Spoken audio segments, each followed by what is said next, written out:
The new stadium nearing completion in Mission Valley and ongoing discussions about the arena in the Midway District. Our local sports scene is at a crossroads. ABC 10 News Sports Director Ben Higgins is live outside Petco Park with an in-depth look at the future of San Diego sports. Hi, Ben. Yeah, Kim, Padres lost to the Cubs 7-5, but another good crowd today here at Petco Park. And for the second year in a row, the Padres are in the top 3 in Major League Baseball in overall attendance. But will that success begin to change the San Diego sports landscape and potentially attract new teams to town? 30 years ago, Petco Park was only a dream, and the Chargers had just signed a new long-term lease.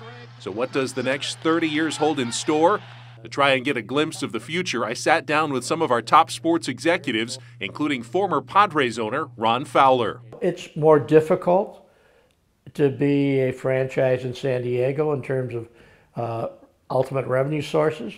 But if you do a good job, you put on a good entertaining experience for the fans, I think you can compete here very effectively. That's what the San Diego Seals are trying to do. Steve Govett is the president of the third-year National Lacrosse League club that plays home games at Pechanga Arena. He agrees that San Diego is a great sports town, but faces challenges you won't find in places like Buffalo. I do think there's also a number of other activities in the San Diego marketplace that you can do for free.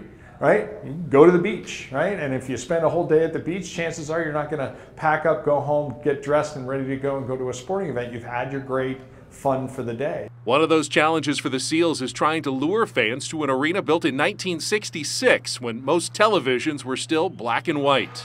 To change the trajectory of sports in San Diego, I think you need great venues. And I think those great venues, this city will come to. They've shown it at Petco Park. They've gone to Petco Park time and time again. We'll see it at Snapdragon Stadium. Snapdragon Stadium. After years of nothing but renderings, finally some proof that a venue can actually get built in San Diego. San Diego State University is investing in our community again, building a state-of-the-art stadium. This is going to be unlike anything anyone here's seen. Aztecs athletic director J.D. Wicker believes Snapdragon Stadium could open the door to events ranging from World Cup qualifiers and matches, an additional college bowl game, maybe even playing a part in the 2028 Los Angeles Olympics.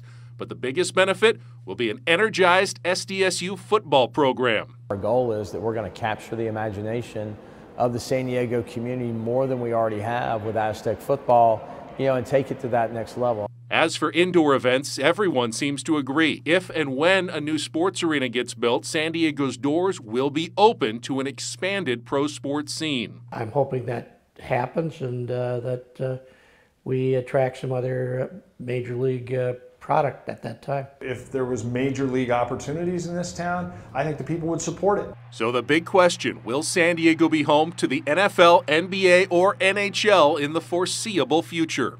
I think we will. I think probably the NFL is going to be the most difficult because we're going to have to find a place to build it. I do think a National Hockey League team would work here, but there's one 90 miles away with the Anaheim Ducks.